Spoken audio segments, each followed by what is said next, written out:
Thank you for coming to our 2018-2019 new test coordinator training for our elementary school test coordinators. We'll be covering some other basics for test coordinators in general. However, if you are at secondary level, there may be some other things that are not included in today's training. We're going to go ahead and get started with Dr. Frank Gilbert, our Director of Test Development and Measurement, with an introduction. Good morning and greetings again. I'm happy to be here and happy that you all are here to join us. Number one, I want to appreciate all the things that you are about to embark on and that hopefully almost all of you will survive as you can go through this year. I haven't lost a test coordinator yet. The importance of quality administration cannot be overstated. The only difference between a test and a standardized test are the directions and how it's administered. So what you do is provide the standardized processes that allow the test to be accurate and comparable and to support quality decisions and to support quality feedback that allows us to do a better job of educating.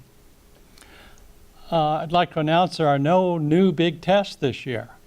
We haven't added hundreds and hundreds of tests like we have some years. The big change this year is the month of May. Last year during the legislative session, apparently the legislature grew tired of hearing people complain that the entire spring had been taken up with testing. And of course, their solution was, well, we'll just have all the testing in May. So all the state tests, all the AP tests, all the common final exam tests will all be in the month of May. And since the calendar was set the year before, we don't go through the end of May. So it's a short month and we have all the tests in that month. So this year, in addition to the importance and the value of each test that you'll be facilitating, each test you need to think of as a preparation for May. Because when you get to May, it's going to be all hands on deck, so every teacher needs to know what to do, how to do it, how to follow the instructions. All of your distribution systems need to be to where you can do that every day, all day, and be able to manage all that. When it happens, it will be what we do. I think the charade of doing anything else but testing in May. And the other thing I have not heard any good answers for yet is to develop those brain refresher activities so that the kid on the 20th day taking his 20th test is still enthused about it and refreshed and can draw upon that. So be thinking that through and working with the teachers on how do you get their brain both rested and wound up at the same time. So a great year. I hope we'll all be successful at it. If you need the number, the statute is 1008.22 because people will think that's your crazy idea or our crazy idea, and that is a legislative solution to the complaining. So be careful what you complain about, I guess would be the moral. Again, you fortunately have some of the very best that you work with. When the state has a problem, this is who they call. When the end of the year is done and they want to do a look back on it, these are the people they have come up to Tallahassee to say, how'd it go this year? So you are very fortunate in that regard, and I wish you well. So thanks again for what you do, and remember, we're all getting ready for May. Thank you, Frank. Thank you, Frank. All right, we're going to go ahead and get started, of course, at the starting line. So the first thing I want to introduce to you guys is our introduction. You'll hear a lot of acronyms when we send out memos or emails. This is why. And it's because of this. So our department is a part of Research Accountability and Grants, and we fall into the Test Development and Measurement department. And in that department are two offices. You have Test Development, which is handled by our dear friends Casey and Michelle. They're not here because they're busy upstairs at work, but I'm sure you'll get emails from them, especially when we're talking about common final exams. And if your school is doing the PMAs, you've probably already heard from them. And then you have Cindy, the lucky people in student assessments. This is my wonderful colleague, Cynthia Landers. This is the only time that I get to refer to her as Cynthia. We do affectionately call her Cindy. We have decided to break up the district by learning communities. So if you need support and you fall into the Southeast, East, STO learning communities, Cindy's generally the person that you'll reach out to. Of course, if she's not available, you can always call me. She also handles all to ed, charter schools A through O, and high schools A through K, which probably does not apply to any of you today. But if you ever get a job at high schools, you'll be contacting Cindy if the high school name begins with A through K. Her extension and email is there for your reference in case you ever need to get a hold of her. And then there's me. I handle Southwest, North, West Innovation Learning Communities, charter schools P through Z, high schools L through Z, and then, of course, if you ever decide to leave K12 and want to go to the CTE sites, you'll be dealing with me as well. Please note that for my email address, it says barrington.maxwelljr@ocps.net. So if you're ever emailing me, make sure you add the JR. If you forget the JR, it goes off somewhere. I never get it, Cindy never gets it, and it never kicks back and says that it was never delivered. So just kind of keep that in mind. And of course, if you can't get a hold of me, then of course, feel free to contact Cindy. And then the most important person in our department, she's a little shy at times, but she is the most important, is our dear friend, Jeanette Figueroa, who you met when you signed in this morning. She's currently standing in the back in case you missed her. She mostly handles user accounts when there's time to order additional test materials, and then she supports Cindy and I. When we were working on this PowerPoint, I said, Cindy, it seems like she does so much more for us than just these three things. But she does it for us. She doesn't really do it for you guys, but what she does for us will help you guys out in the long run. When you're emailing her, even though her name is Jeanette, you'll find her under thelma.figueroa@ocps.net. Now here are our responsibilities. What is it that Cindy and I do? In some ways, we're kind of like police officers where we have to enforce test security. That's probably one of the biggest things that we have to do. I'm sure most of you, if not all of you, have already completed the test security course via Canvas.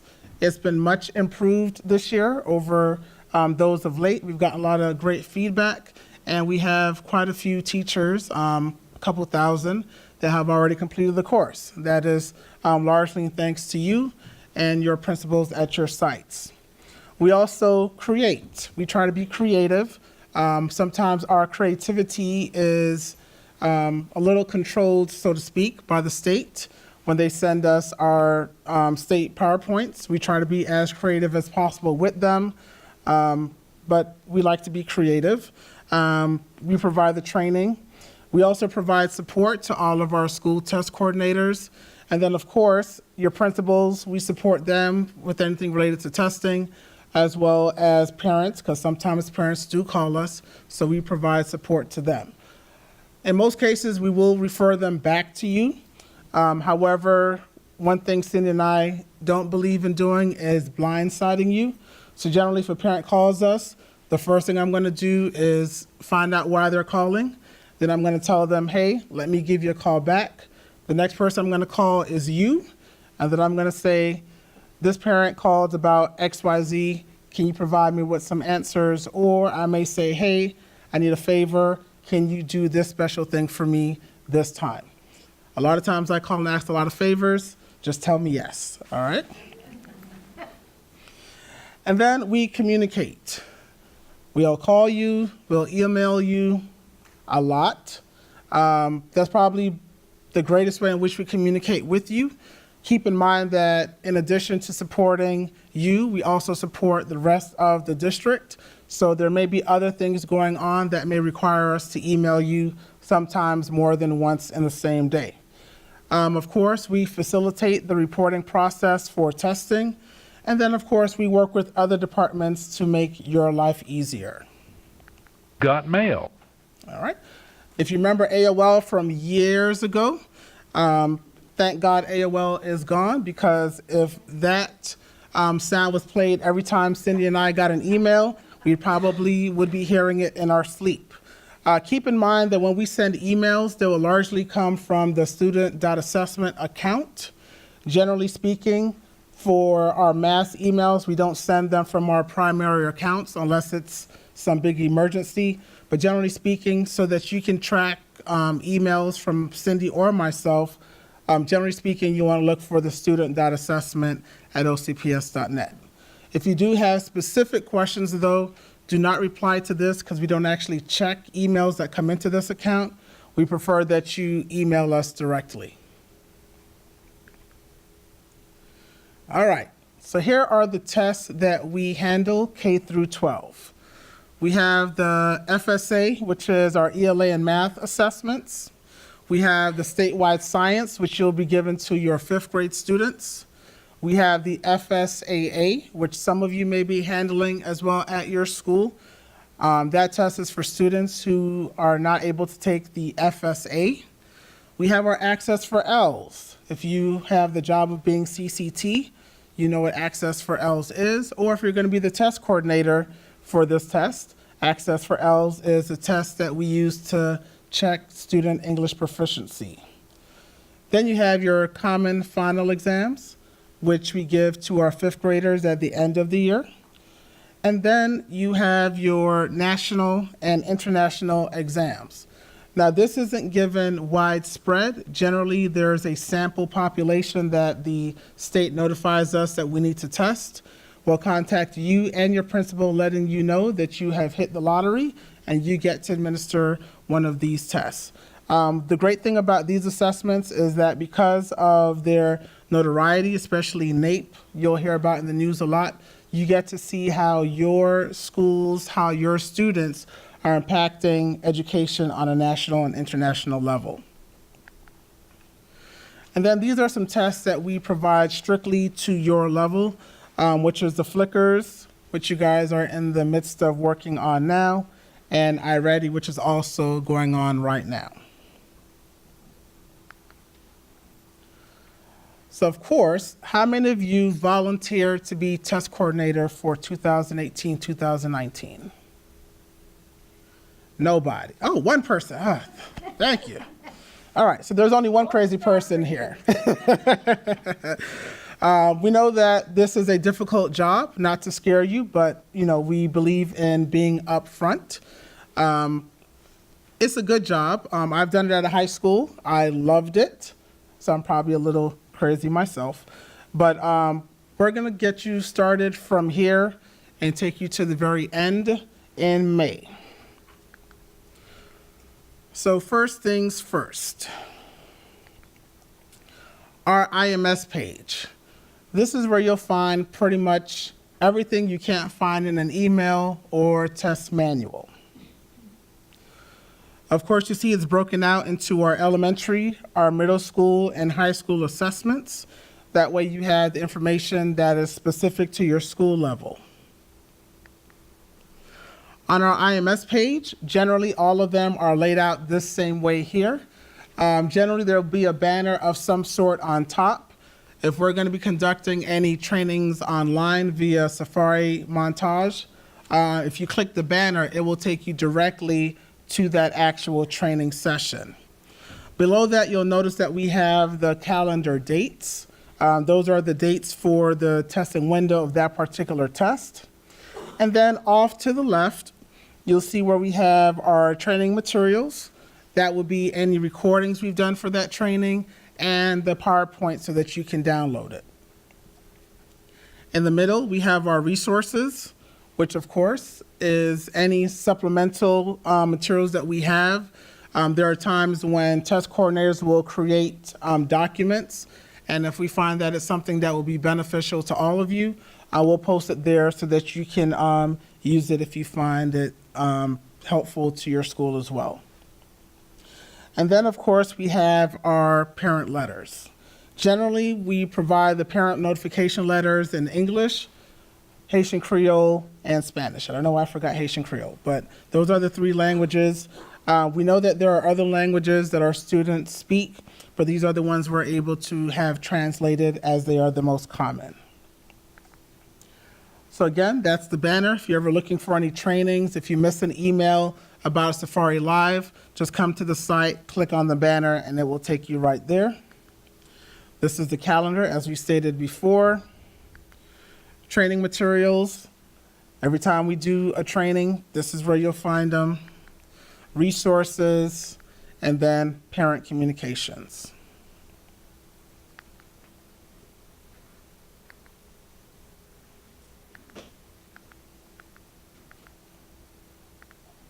All right, here we go. On our navigation pane, this is the same on all of our IMS pages. We refer to it as the right-hand navigation pane, and it's broken up in these following sections. Our test calendars. These are what we refer to as the preliminary test calendars. They're colorful, they're organized, they will always say draft on it. We will never remove the draft because it cannot be posted or shared publicly. The state requires us to share what's called the Uniform Test Calendar, and that is posted to the main OCPS website under Testing Calendar. So if parents ever ask you, where can I find a copy of the test calendar for OCPS? That will be found on the main OCPS website. This document you can share with your teachers, you can share it with your staff, you can share the dates with your parents. They're not top secret, but the actual document cannot be shared publicly, and it also states that on the calendar. General resources, such as our CFE outlines, links to EDW, performance matters, that kind of thing, paper-based accommodation requests, those will be found under resources, and again, that's found on every page. I want to point out, if you're wondering how a particular course will be assessed, you can do that by clicking on the CFE outlines, and it will break down for like your art, your music, those type of courses, the type of test, whether it's multiple choice or performance or rubric type assessment. Definitely share that with your teachers as they prepare for CFEs in the spring. And then training information. These are our general trainings.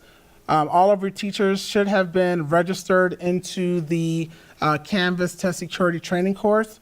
However, let's say you have a paraprofessional or another classified staff at your school that needs to take the training as well.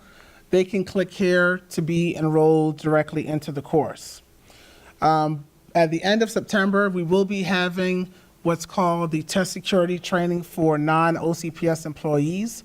There are times where you may call in substitutes or volunteers to assist with testing.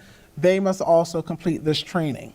It will be made available, as I said, at the end of this month. Can't believe we're in September already. Also, our training calendar from beginning to end is located there. So if you're wondering about any trainings that are coming up, you can find them there. They go all the way through the spring. And then, of course, if you're on vacation and you've thought about Cindy or myself, and you just want to give us a call or email us, you can find our contact information there. We've also included Jeanette's information there as well. Some common terms talk about alphabet soup. We have PBT, which are your paper-based tests. A lot of times, Cindy and I forget that not everyone is familiar with these acronyms, so just want to share them with you. CBT are obviously computer-based tests. Lucky for you, because you're at the elementary school level, you won't have any computer-based tests, but if it ever comes up, now you know why. Long Wednesdays. Generally, Cindy and I and the Student Assessment Office are the culprits of long Wednesdays. The next one is coming up, I believe, on October 10th. That's going to be because of PSAT. That is the day when schools don't get out early. You'll stay the entire time on that Wednesday. Blame Cindy or me. And remember that even though the PSAT and the SAT school day does not affect you, because it affects the bus schedule for the high schools, everybody has to go on long Wednesday. The MSID, or school number, is your 4-digit school number. You need to memorize that number. It will be on pretty much everything you receive from the state. Sometimes your usernames may be based off of this number. Generally, we try to use your personnel number because that's ingrained in your head. But if not, the next number that we use is your school number. It's always 4 digits. So if you're at a school, let's say your school number is 33, remember to always include the 2 zeros in front of it. SML is Safari Montage Live. That's generally what we use for our online trainings. We do know that there is Big Blue Button. We generally don't use that. We may incorporate some of that this year, but mostly for the most part, we'll be using Safari Montage Live for our online trainings. And our codes are codes for why test scores were not released, and we'll talk about that a little bit later. Transfer folder. A lot of times you'll hear Cindy or myself say this particular document or that file is in your transfer folder. Generally, it's a document that has sensitive student information, so we put it in this folder so that your school can access it. Now, keep in mind that you won't have actual physical access to the folder because there is other sensitive information in there, so your principals have access. So if you ever need something from that transfer folder, just find your principal or one of your assistant principals and say, Barrington or Cindy put a certain file in the folder, here's the name, can you get it to me? And he or she will provide it for you. And then PreID.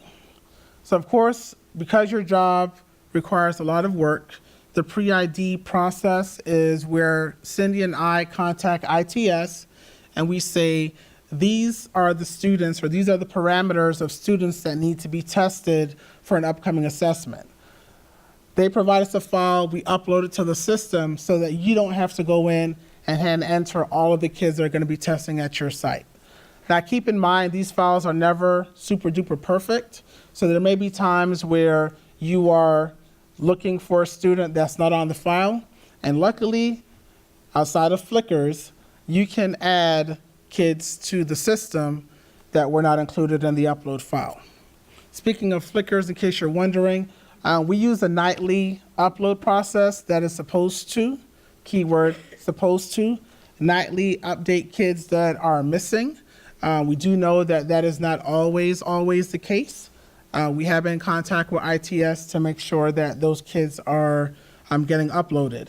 If you do find that after a couple of days some kids are not loaded, shoot Cindy or myself an email and we'll try to figure out why they're not being uploaded for Flickrs. If you're at a charter school, you guys are in a slightly special situation. Charter schools don't get uploaded nightly, so what we're doing is a weekly file to make sure that any kids that gets enrolled, especially like now that it's after, after Labor Day, will be able to get loaded because we know that a lot of kids are going to be coming into your schools now.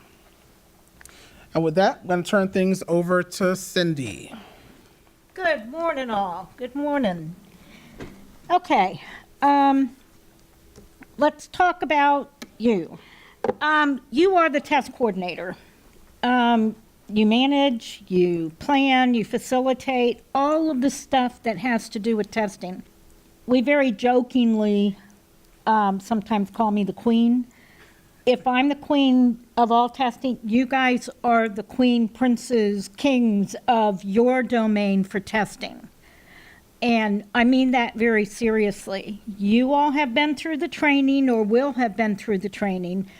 And just so you understand, this is only going to get you ready to start learning about all the different tests. This is kind of the general overview. There will be additional trainings before each and every test that we give, sometimes multiple trainings.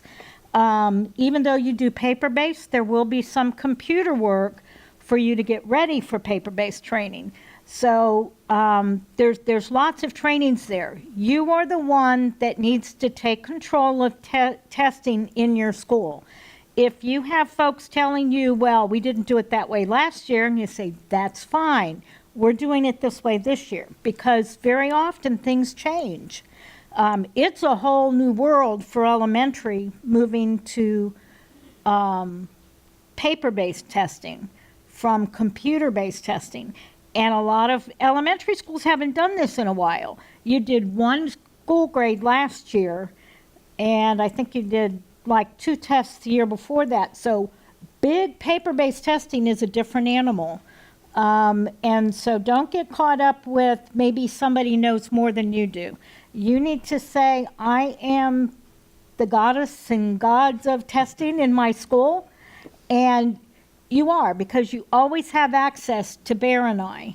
We are the oracles. We have all the knowledge. And we are at your disposal. So if there's questions, you come to us. And ask the questions. Don't start asking the person that maybe did it last year, because it's different from last year. But we are there for you. Multitasking Ninja. That is very, very true. And if you weren't when you started this, you will be. I was not a terribly organized person. If you look at my desk, you'd think, oh my God. But I've learned to be through the almost 30 years I've been doing this. You will survive testing. But just know that you need to think about those kinds of skills that you might need. If you don't possess them, they are very learnable. Okay, you're a leader. You're going to support the school's improvement plan. Expert and supervisor on all things related to assessments. Again, those organizational skills, collaboration and delegation. You're going to need help, and you need your colleagues to do this. Things like working with your TSR for those computer-based tests that you do give, like flickers, and well, I guess that's really the only one, right? iReady. I knew there was another one. And iReady. You need their help to do that. You need to work very closely with your staffing specialist and your CCT. I don't think they call them that now, but your expert in all things multilingual, that person. You're going to need the help of all your teachers. So collaboration and delegation, giving over some of the things to maybe some clerks to help you out with putting labels on, which is a huge job, and one that can be a huge problem or it can go very smoothly. So kind of think through that as you're driving back to school about how you can work on getting those if they don't already exist. If you've been at your school for a while, those relationships probably already exist. If they don't, cookies are a great way. Okay, huh? Or chocolate. Or chocolate. Your duties are to plan for testing, manage testing, and get through after testing. Okay, so what's the plan? This is going to be about 80% of your job. is planning for testing. Do not look at the testing calendar and think, oh, I've got testing starting 2 months from now. I've got a lot of time. If it's 2 months from the test date, you better be starting or you're going to be in a world of hurt. You need to think about when to test, who needs to test, where they should test, what materials are needed to test, and there's just eons of other things that you need to think through. And we're going to be going through those, but planning is critical. If you've gotten to even a week or 2 weeks, a month before the test, and you haven't thought through these things and you haven't set them up, you should start sweating profusely. Okay? When to test. The OCPS calendar tells you when the test is going to be given. It is, as far as it can be, it's engraved in stone. If it says you are going to be testing the writing test on April 3rd, I think it is, if memory serves me, don't write that down, but whatever date it says on the writing test, that is the day you must test. It's not a suggestion. Even though it says there's a window behind it, those are for kids who missed the first date. You must schedule your testing on those days. Those are the days that were approved by the school board.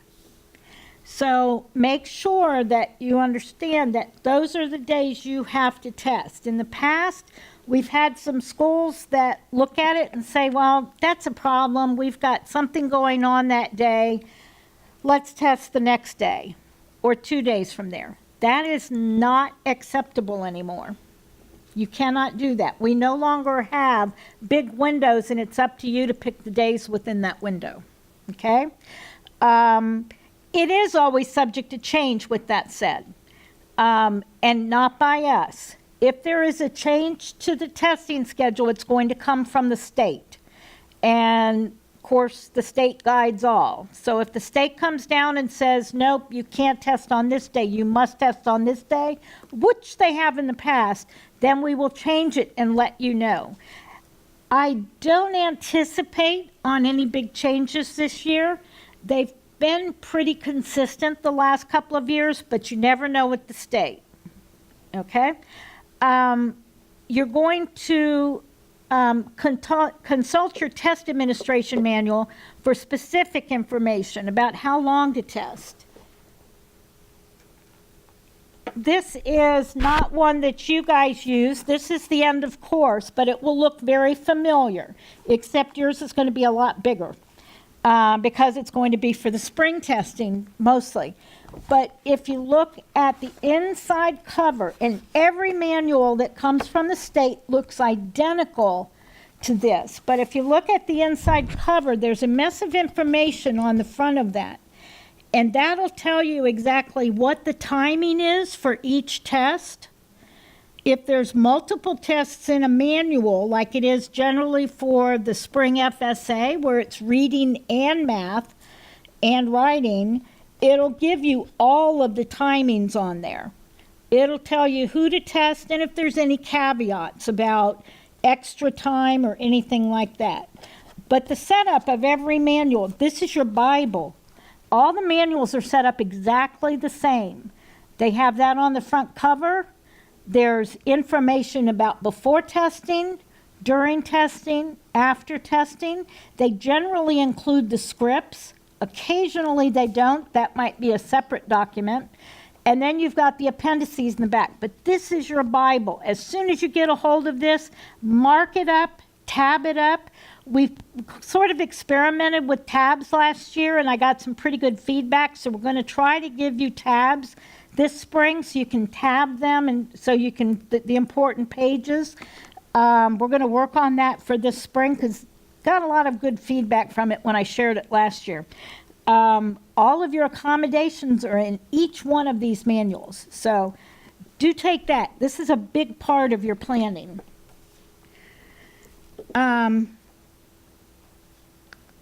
Okay, quiz time.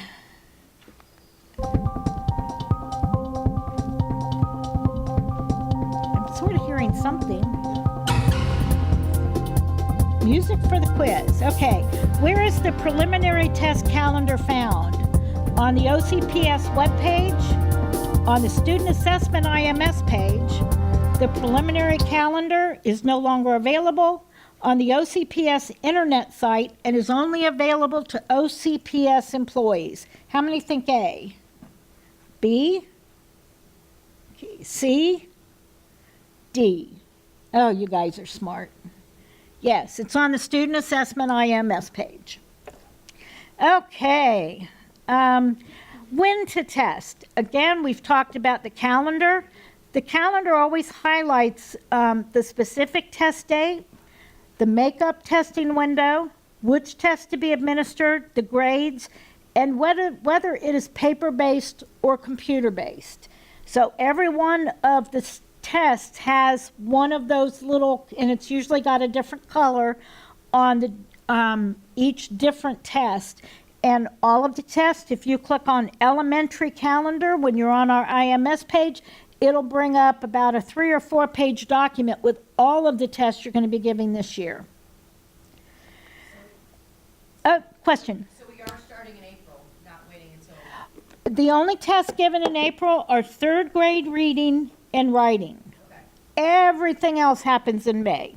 Yeah, so we still think of May as the big one, but because writing is still scored by people, and because we want that reading test early, that's why they've moved those back to April. Yeah. Okay, who to test. This is probably the biggest task you will have, is to find out who's testing and how are they going to test. For elementary, the who isn't so bad. It's the rest of the equation. English language proficiency, and the biggie is ESE and the accommodations. I will say that the ESE accommodations is where most of the mistakes are made. If a student takes a test without the accommodations they are supposed to have, or they take a test with accommodations that they are not supposed to have, the test is likely to be invalidated. And for kids, that can be a problem. If we're talking 3rd grade reading, that means they won't get a score, and now they have to go into that good cause process. You've taken away one of the opportunities for them to show that they can go on to 4th grade.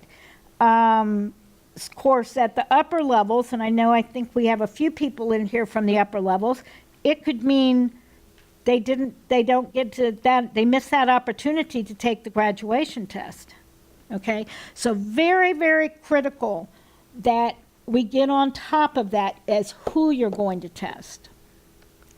Part of the help for that is the PreID, and Barrington alluded to this. We work very closely with ITS to upload the PreID file, and it generally happens several weeks before testing. It is not a guaranteed list. How many of you all have discovered errors out on SMS? Or things that aren't there that should be there, or things that should be there that aren't there? Lots of it. That's all we can do, is pull the information that is on SMS. You still have to go through and do some digging to make sure it's basically a starting point to discover that who is going to test. So there will be kids on the file that you may not need to test. Obviously, we move kids in and out of OCPS. I think we're up to the rate of about 300, it's probably more than that now, 300 kids a day move in and out of Orange County Public Schools. Well, that's a lot of movement. So guaranteed you will find kids that have already exited your school and they've gone someplace else. Or if it's a specific test, for most of you guys, it's grade level. If you're giving, if you're a K8 and you're giving some of the other tests, like the Algebra 1 test, in that case, there might be kids that either dropped out of the course or they've already passed the test. That one does sometimes is given multiple times. So just be aware that it's not the end-all be-all, here's who you're going to test.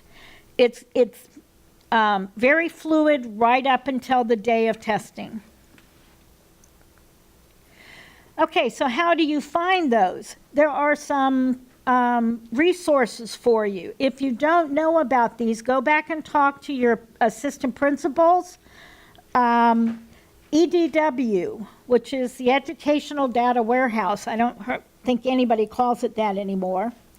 The Access Student, which is a dashboard on the EDW, SMS, and then baseball card or BB card. They all generally have the same basic information, but they also have their own separate purposes and benefits of using those particular. You figure out what is most comfortable for you and which is most accurate for your particular circumstance. How many of you all are very familiar with Excel? Anybody who isn't? If you aren't, you need to get somebody to help you work with Excel. We can answer general questions, but we're not really set up to teach Excel. But basically, Excel is your friend. Okay, all the files come through in Excel. It's basically how we handle data in Orange County. So just be aware that if you need some help on that, that Google is a great place to go out and just Google. There's a ton of sites that deal with nothing but Excel. If you have a specific question, by all means call Bear or I. We are both very proficient in Excel.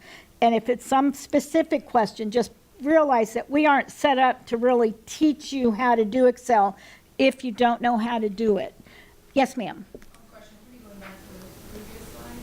Is there any way that assessing coordinators will be having access to students' IEP? Because I know, for example, on SMS or video cards, stuff like that, it says their code. It doesn't give us their accommodation, so we always have to rely on our assessing coordinator. And that goes back to the peer. It's on a program called Peer. I'm just learning about that. Yeah.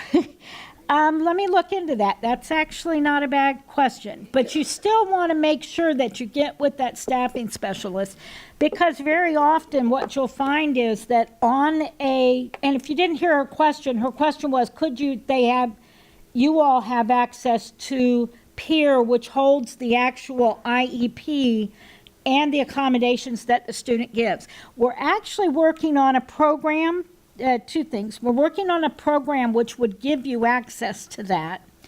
And hopefully we might have it available this year. We're still working through all the details, but we're working on that.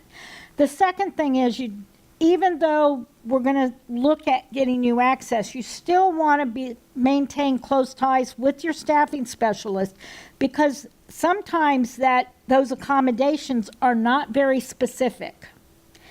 And there's still questions. We're trying to work very closely with the SE to make sure that they put very specific items on the IEP as far as accommodations goes. And the biggest one would be presentation. So is presentation the student getting Braille? Is presentation getting large print? Is presentation reading some of the items to the student for things other than the reading test? Is it doing, what am I trying to say? Signing the test. All of those fall under presentation. If that's all they wrote on the IEP, you're going to need a lot more information. And that's not totally unusual, okay? So, but we'll work on that. That's a great idea. Cindy, she had a question. Yes, ma'am. Just a comment regarding peer. They can also sign up for the training through Fiddlers. Say that again? They can also sign up for the peer training through Fiddlers. Oh, did you hear that? You can sign up for peer training through Fiddlers. So any employee can do that?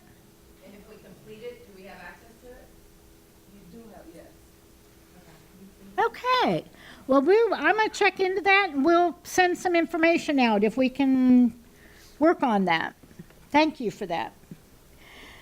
Okay. Again, this is what sort of an Excel file that you might see. One, sort and filter is one of the biggest things you can do, but it's also one of the easiest ways to completely hose up a file.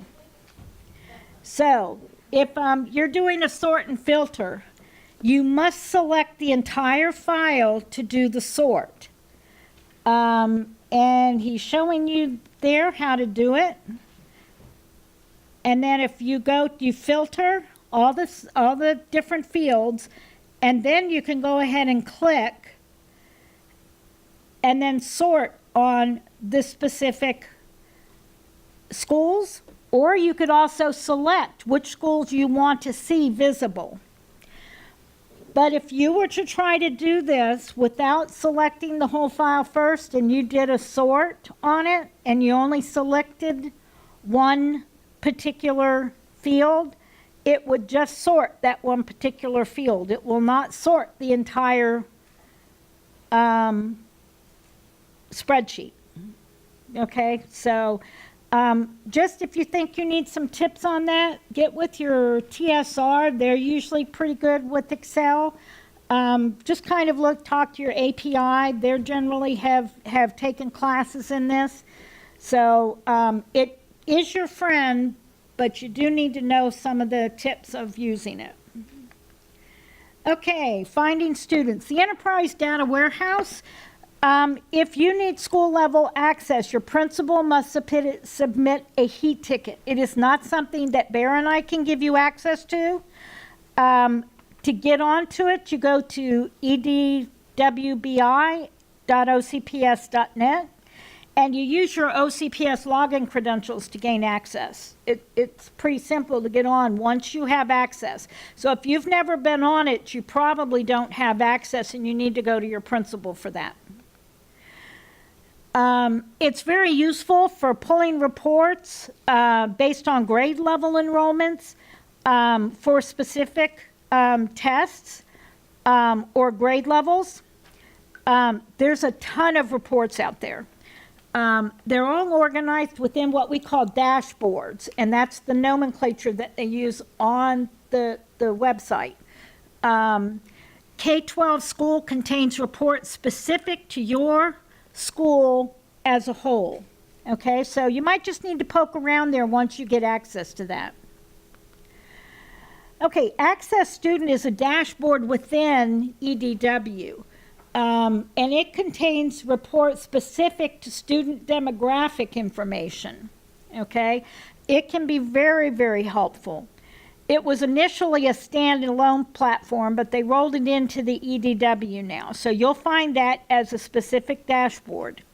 The Student Schedules report is extremely useful for running mail merges or pulling reports, especially if you think about like what period, and I know you guys don't specifically use period, but they're still scheduled. So if you want to test through the reading classes, you would want to pull the schedule so you could find the kids based on their reading teacher. It's also especially useful for the distribution, let me get that out, of parent letters or by class period or homeroom teacher. The next one is SMS, assuming you all should have access to that. If you don't, see your principal. Again, you use your OCPS login credentials to gain access. You do not use, sorry, I get into this every day. You do not use your OCPS credentials to get into SMS. It will have a separate login. It's very useful for pulling reports to verify demographic data. It is the only place you will find the PreID. How many of you all know what the PreID is? Okay, not as many hands. That is the new state ID number, the Florida Education Identifier, and we call it the PreID. It's a unique 14-digit code, and it's assigned to each student enrolled in a public school, and it will stay with the student as long as they're in Florida public school. If they leave and come back, the state will try to first look to see whether they have a flea ID, because we know we've got lots of kids that come and go and come back. So hopefully it would stay with the student forever. It's under the federal info tab on SMS. It's kind of hidden right now. It will be much more accessible, and it will be more searchable. It will be searchable and pull up automatically on reports once we move to Skyward, the new testing platform or the new student platform that we will be getting sometime. It travels with the student regardless. At this point in time, it is not a searchable field on SMS.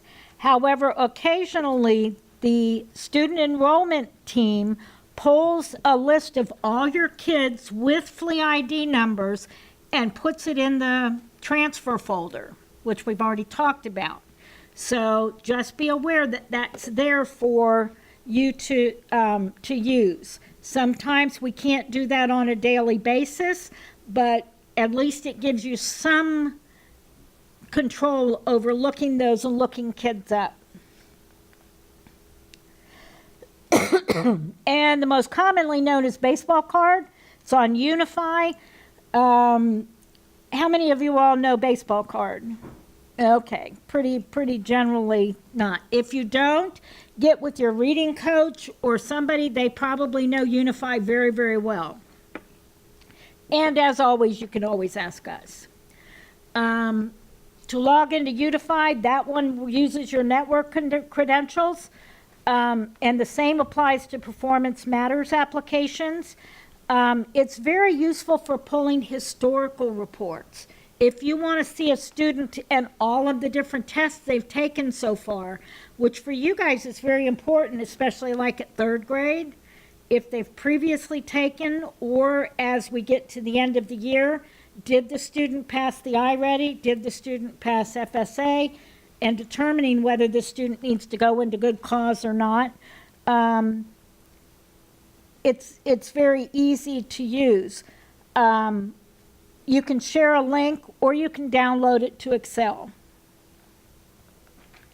VLOOKUP, this is a function in Excel, and I'm not going to go into it a lot here, but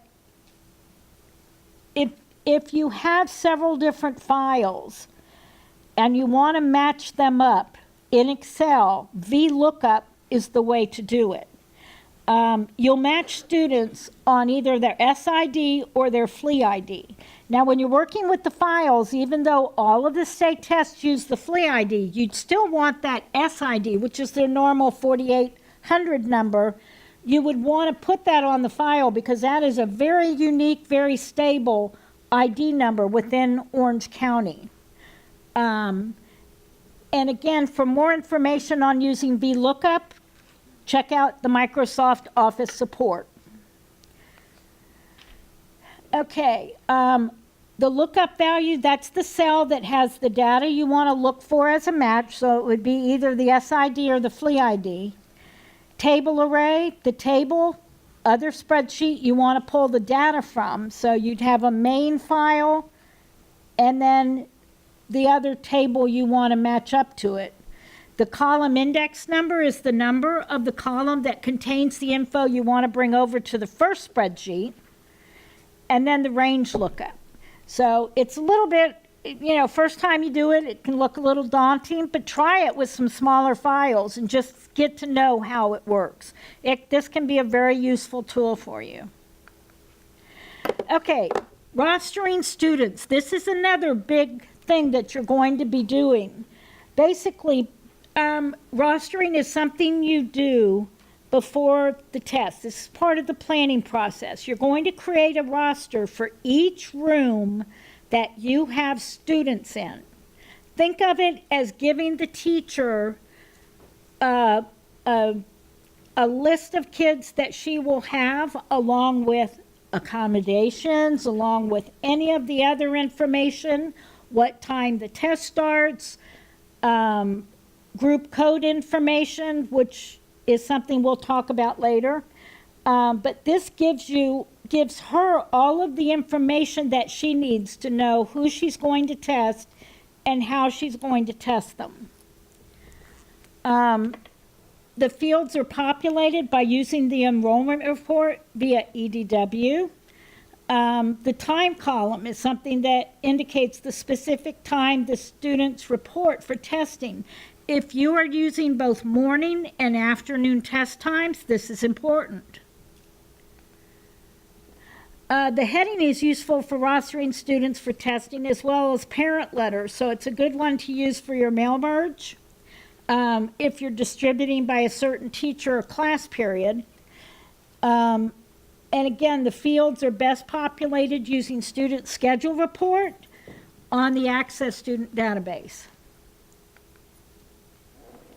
Okay, so before you begin scheduling students for testing, you're going to determine which rooms you're going to use or labs. For the computer labs, you always want to leave 1 or 2 computers unassigned. How many of you all had a kid where the computer just wasn't working when they were testing? Okay, it's a pretty common circumstance. So you always want to have some spares in there. If you've got 25 computers, do not schedule 25 students in there. Schedule 22 or 23. And that way, if you need to move a student because that computer's not working, you can do that. For launch ed sites, be sure to have a plan for extra devices or designated labs for students that experience problems. If you are paper-based testing, you're going to want to make sure that you've got enough space to keep the kids a certain distance apart. If you have a room with tables, and a lot of teachers like tables and have kids sitting around in groups of tables, that's a bit problematic with paper testing because you don't want kids facing each other during testing. So as you're scheduling, you have to sort of think through the layout of those rooms and how many you can actually get in there. Okay, this is an example of a completed roster. Notice that the students are scheduled to test over 2 consecutive days. Most of the tests you are giving at the elementary level are 2-day tests for the state test. Reading is a 2-day test. You get session 1 on one day, session 2 on the next day. They do not necessarily have to be consecutive, but it's probably preferable. You don't want to get too much time. You don't want to be testing a student in reading session 1 and then do math session 1, and then next week do reading session 2 and math session 2. Don't get crazy with how you schedule them. Just think through, if I'm going to take a test, I need to take my whole test. So I'm going to do reading session 1, reading session 2, then move to the next test. And then where will you test? We've talked about this. Make sure they're ready for testing. You need to be talking about to your teachers about how they set up room, what they cover up. They need to cover up anything that would aid the student. And this is mostly common sense. If they have word lists, that probably needs to be covered up. If they have graphic organizers, that needs to be covered up. So it's kind of common sense. Please make sure that you've got adequate lighting in the rooms. If you've got a room you've got some rooms where the lights are starting to go out, you need to call the custodian and say, I need to make sure those lights are fixed before the day of testing. You don't want those flickering fluorescent light bulbs the day of testing. Again, if you're testing in a lab, again, posters should be covered up. Computers should be spaced to allow students enough space, and make sure dividers are put in between the computers so that kids can't look on each other's computer screen. Okay? And with that, I'm going to turn it over to Bear again.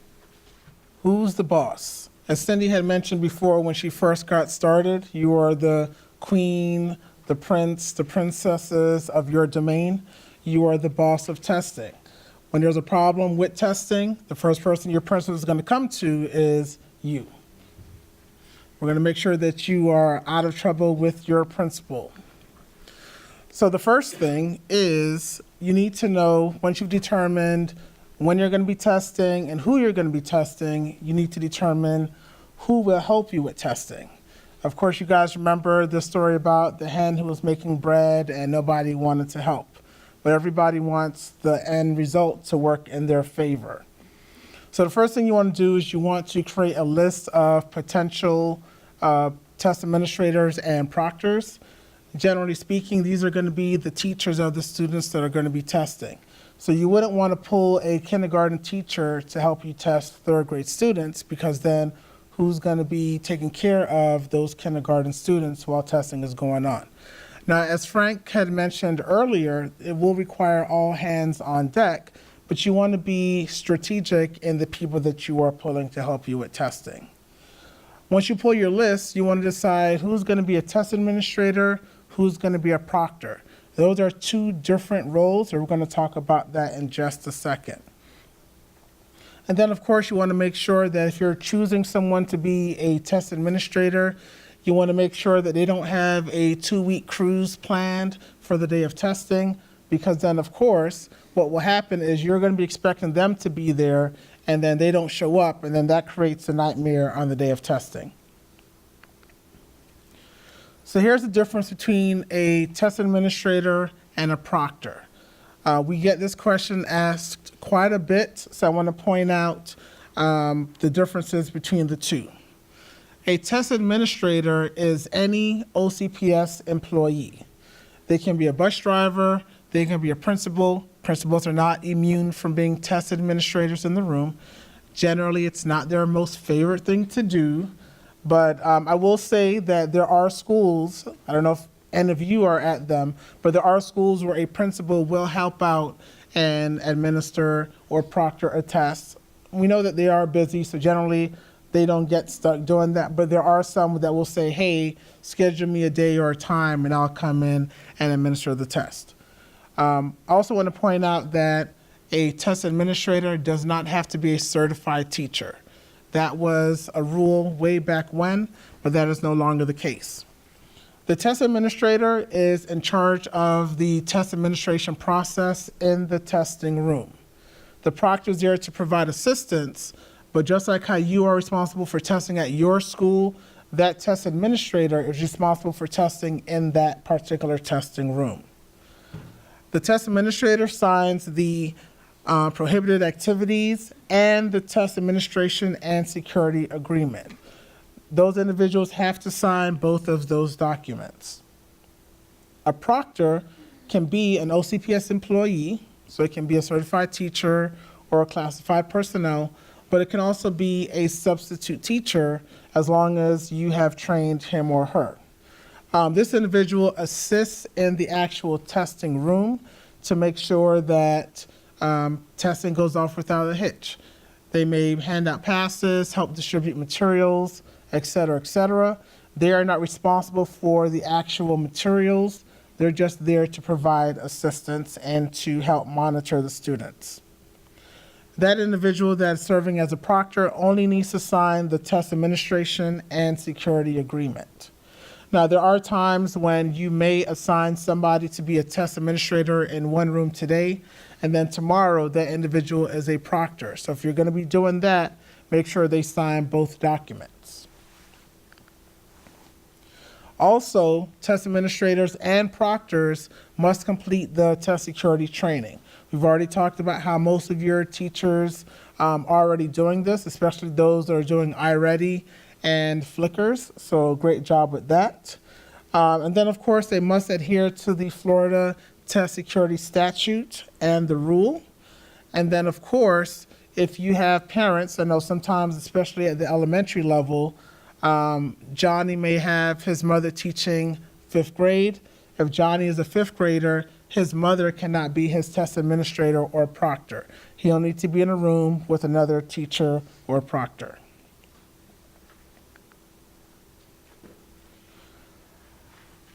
All right, so the first thing I want to point out is that this image is a bottle of oil and balsamic vinegar. The original image that I had on there, Cindy suggested that I change because it looked like something else, but I just want to point out that this is oil and balsamic vinegar.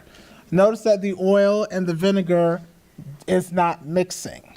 There are individuals at your school that will be like this. They should not be mixed in a testing room.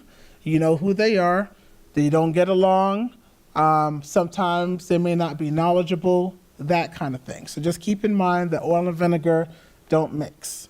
Some things to consider when you are planning for people being in a room. First thing is try to avoid having friends being test administrators and proctors.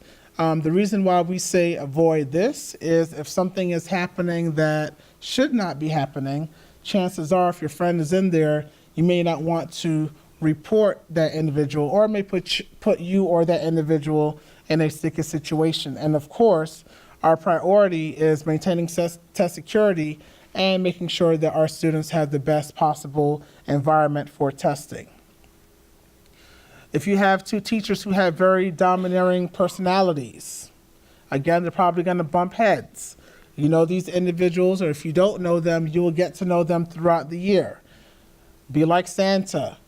Look at your list and check it twice. All right? Brand new teachers. I'm not saying that brand new teachers don't know what they're doing. You have some really great brand new teachers that learn very quickly.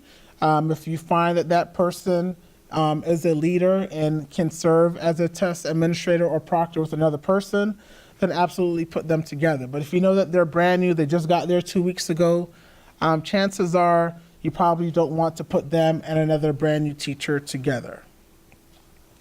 When possible, this is not required, but when possible, when you have ESC teachers or those who are ESC certified, when possible, try to pair them with your ESC students. And the same thing for your ELL students. If somebody has an ESOL endorsement, generally those people are well aware of the type of accommodations those students need, so try to pair them with those type of students. Again, with being organized, just like how you create a roster, so to speak, of your students that are going to be testing, I recommend creating a roster of your test administrators and proctors. Create it early, share it so that everyone is aware of where they need to be, when they need to be there. Let them know the assigned rooms that they're going to be doing, what their role is. That way they don't walk in expecting, oh, I'm the proctor, when really that day they are the test administrator. And then also what's very helpful is letting them know the population of students they will be testing. So if it's primarily an ESC group, then let them know so that they can expect to provide accommodations to those students.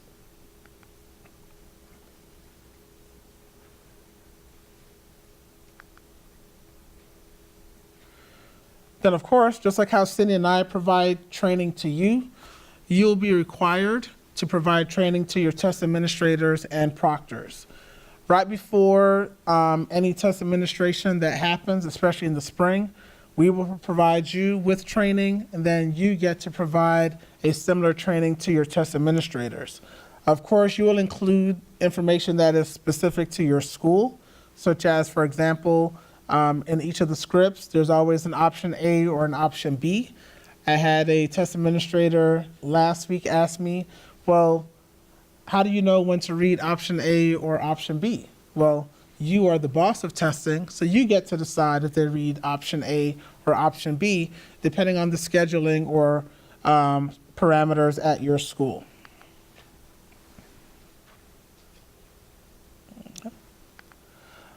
All right, so here's some things you want to cover in your training.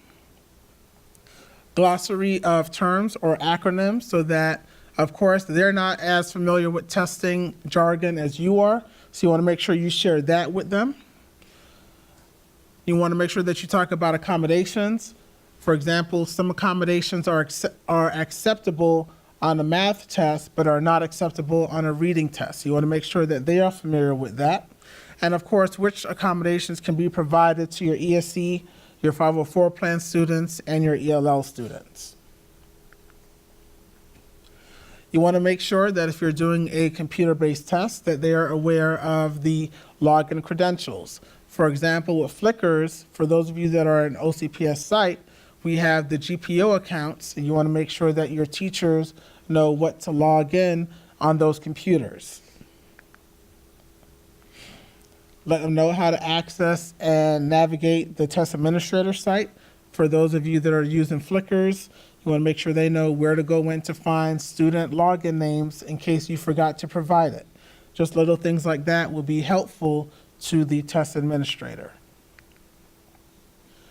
Basic computer troubleshooting if you are administering a computer-based test. One of the big ones is going to be Flickrs. There's always some type, not Flickrs, iReady, because that's given 3 times a year. There are always little nuances that you will learn over time, that if you do this little thing on a computer, it'll fix that issue with the test. And then there are duties and responsibilities for the day of testing. For example, you want to make sure that they are well aware of who's responsible for picking up the bin. For example, generally that is the test administrator. You want to make sure they know what to do when testing is done. Do they call you? Do they email you? Will somebody just come and check? Will they need to organize the bin a particular way? You get to decide all of that. And then, of course, what their responsibilities are before, during, and after testing. And then, of course, there are always emergencies. Things happen. Kids get sick, that kind of thing. Test booklets get ripped. Knowing what to do, how to get support, how to request a restroom break, what to do in case of an emergency.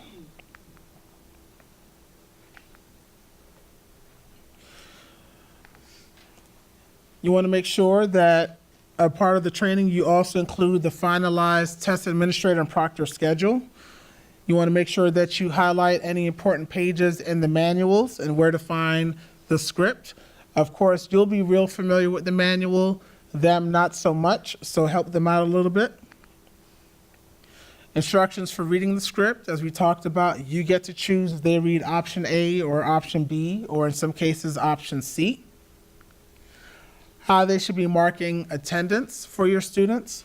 Do you want them to only mark the kids that are present? Do you only want them to mark the kids that are absent? All of that is going to be necessary because at the end of the day, you'll need to go back and see who needs to do a makeup test, and whichever process is going to be easy, you'll need to determine and establish that procedure for your test administrators. We talked about what to do in case a kid is sick. One thing we always want to point out is you generally can look at a kid and tell if they're not feeling well. Generally, if someone's not feeling well, the last thing they want to do is take a test, and chances are, if your stomach is hurting or you're feeling queasy, you're not going to do your best. So generally, you want to make sure that your test administrators look out for those type of signs, and maybe send the student to the clinic or office and then retest them on a makeup day. How should students be dismissed after testing? Are they going to take them to lunch? Is the teacher going to come and get them? Will you give them a hall pass back to class? How to maintain test security, all right? Checking test booklets, making sure, when I say checking the quantity. You don't want to actually look at the test booklets. Of course, we don't want to get anyone in trouble. And then, of course, policies that are specific to your school. For example, I'm assuming that this happens also at the elementary school level. Cell phones. Are kids going to put their cell phones in their cubbies, or are they going to be placed in a plastic bag and held by the test administrator? Those type of policies and procedures that would be specific to your school. paper-based accommodations, all right? For your computer-based tests, which most of you don't really have any of those at this point, there's regular print. There's also large print. There are some test booklets that require just one item per page. And then we have Braille, contracted and uncontracted. Generally speaking, you will work with your staffing specialist to make sure that the right students have the right materials for testing. Generally speaking, for your paper-based accommodation tests, we do have a process where we work with your staffing specialist and the district specialist for Braille and large print materials, and we will order those in advance for you. There are some special cases where a kid may be on a 504 plan, and we may not know that they need large print. So if you notify us, we'll make sure that that is ordered for you. One thing you want to do is be best friends with your staffing specialist. He or she is going to be the go-to person for accommodations, changes to IEPs, and so forth like that. In many cases, he or she also handles 504 plans. They'll let you know if there are any assistive devices that kids need and that type of thing. The other thing is for your ELL kids, you want to make sure that you know what they need, such as English translation dictionaries. Your compliance specialist is the person you'll want to go to for that. There are times where you'll need to review the IEP or 504 plan. Make sure that you're aware of the specific informations and differences in some of these IEPs. There are times when there are accommodations on an IEP that is not appropriate for a test. For example, think of a good one.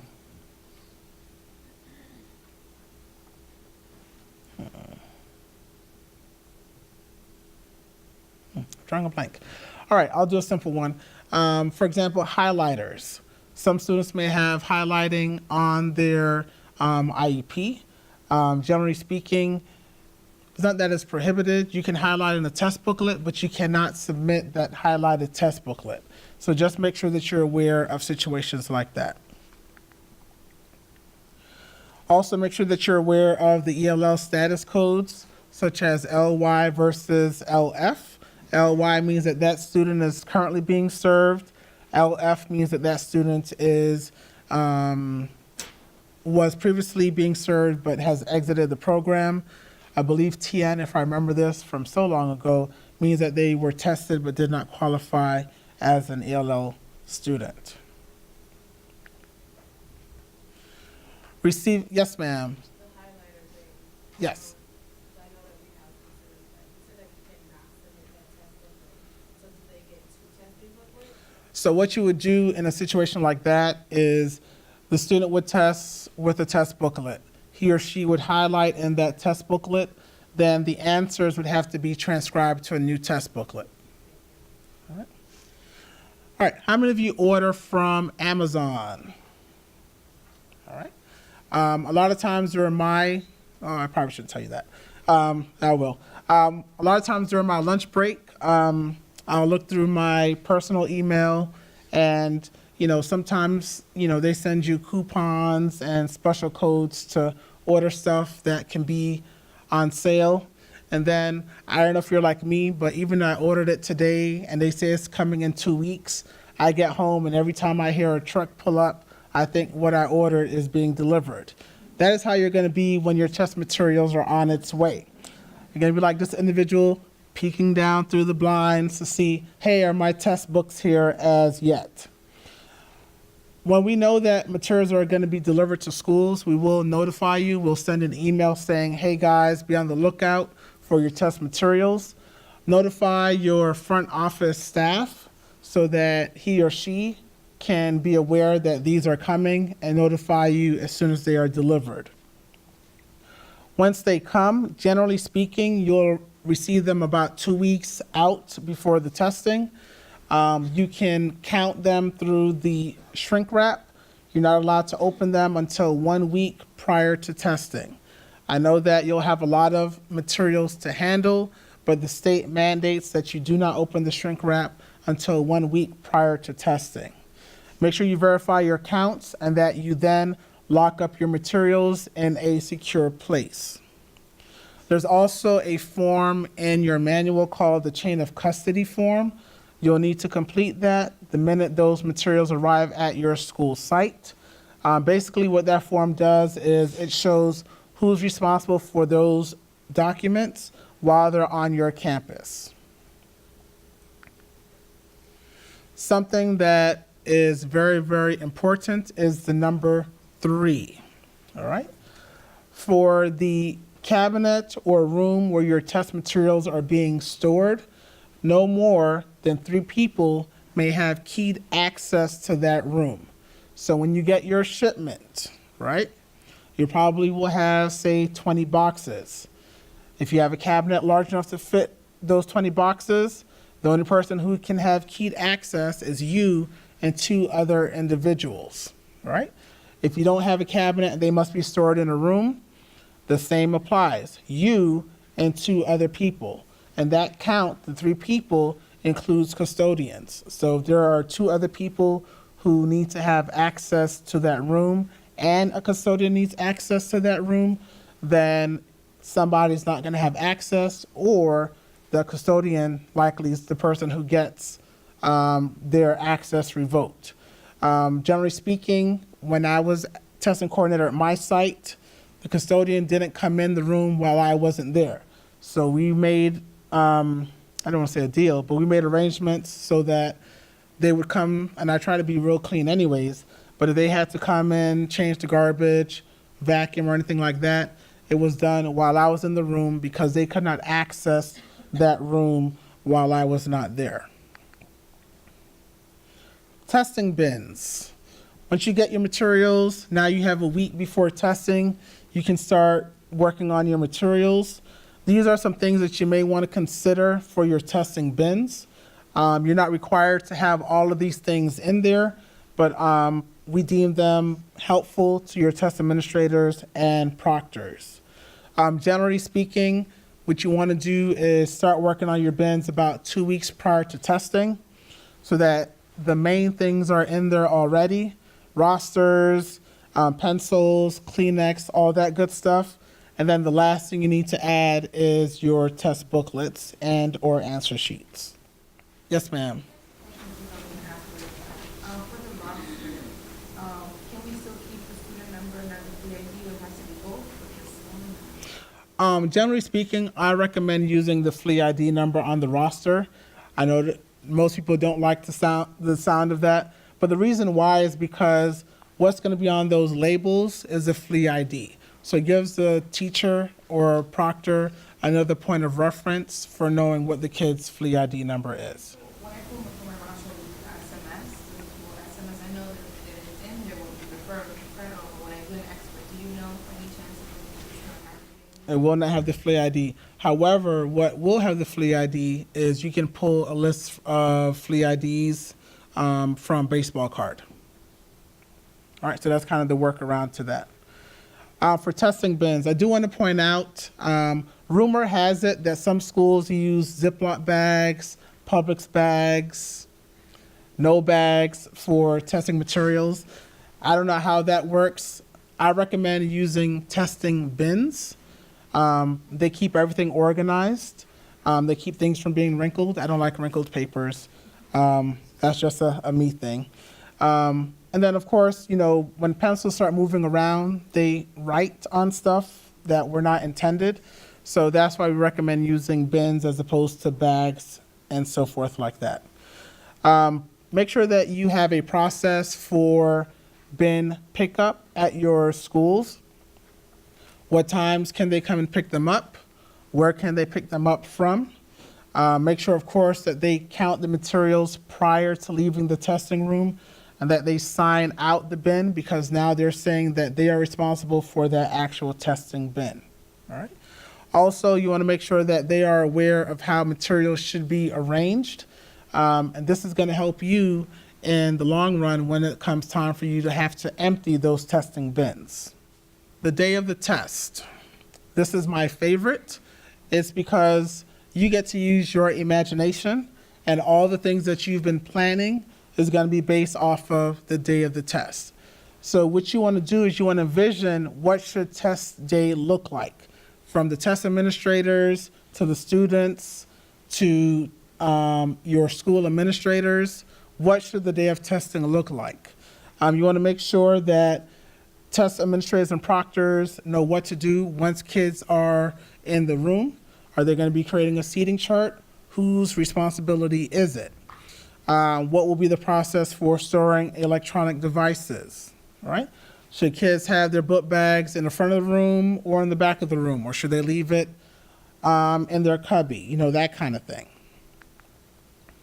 right? And this is your goal.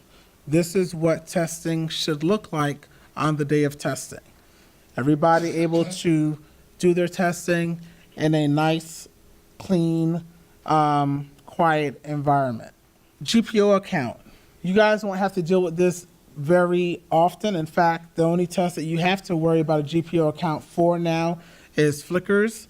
But basically, the reason why we use GPO accounts is because ITS has set up specific settings in the system so that when the kid logs in, the computer is set up to perform as optimal for that particular test. Your TSRs are well aware of what these GPO accounts are. They're also responsible for making sure that whatever downloads or programs are associated with that GPO account are included on those student devices. And as I mentioned before, the only test that you'll need a GPO account for at the elementary school level is flickers. If you're at a K-8 or secondary school, there are much more, and we always provide those on the IMS page for you as well. And then, of course, these were the GPO accounts that you guys are using for flickers. These are based off of the geographic location of your learning community. Opting out. I just want to warn you, you're going to get at least 1 or 2 calls about opting out. The first thing that I always tell anyone when they ask me about opting out is there is no such thing as opting out. The state of Florida does not have a provision for students and or parents that do not want to participate in the assessment, all right? So there is no opting out. Now, of course, parents feel that there is, and that's okay. The first thing you want to do is the minute somebody says, hey, I don't want my kid taking this test, you say, okay, Mr. Maxwell, I'll share this information with my principal and he or she will get in contact with you. You don't need to argue with them. Don't get in their face. Don't say, oh, you can't opt out, you know, that kind of thing. Just say, okay, thank you. I'll share this information with my principal. And then that's what you're going to do. And then your principal, he or she gets to handle that, and they have their own procedures for that, all right? Opting out is also considered minimally participating. Again, there's no such thing as that either. If a kid tests, your school gets a score for that kid. If a kid sits there and doesn't test or does not complete the test, you don't get a score for that student. The other thing we don't do, because there's no such thing as opting out, is we don't make special accommodations for students or parents who are opting out. So basically, let's say you have Johnny who is opting out or minimally participating. Johnny still goes to his testing room. Johnny still gets a test booklet. Johnny gets to decide if he's going to take that test or not. As long as Johnny is not disrupting testing, then Johnny can sit there quietly until testing is done. Now, there are times when parents will say, well, I just want him to open the test booklet and then I'm going to come and sign out. Opening the test booklet does not count as testing. You do not get $200. You do not get to pass go. It's not testing. Just because a kid opened the test booklet, that does not count as them testing. They have to actually complete the first session and a large majority of the second session in order for that to count as actually testing. If they come to sign out the kid, you don't withhold them. You grab your walkie-talkie, you walk down to the room, you grab Johnny, hey Johnny, your mom or dad is here to sign you out, and you go along with it. Now, of course, we know that it can be sometimes a distraction, so you want to make sure that you plan in advance, especially if you know that the parent has said, I'm coming to get Johnny, and you already know, hey, Miss Test Administrator, hey, Miss Proctor, Johnny's mom is probably going to be coming for him. I'm just giving you a heads up. Maybe you want to seat Johnny near the back of the room so that I can grab him quickly if the parent comes to sign the kid out. Now, there are times when Johnny is going to sit there and take the test because he looks around for 10, 15 minutes. Everybody else is testing, and Johnny isn't, so Johnny starts to test. Johnny gets to decide if he wants to test or not. That's not anything you argue with the parent about.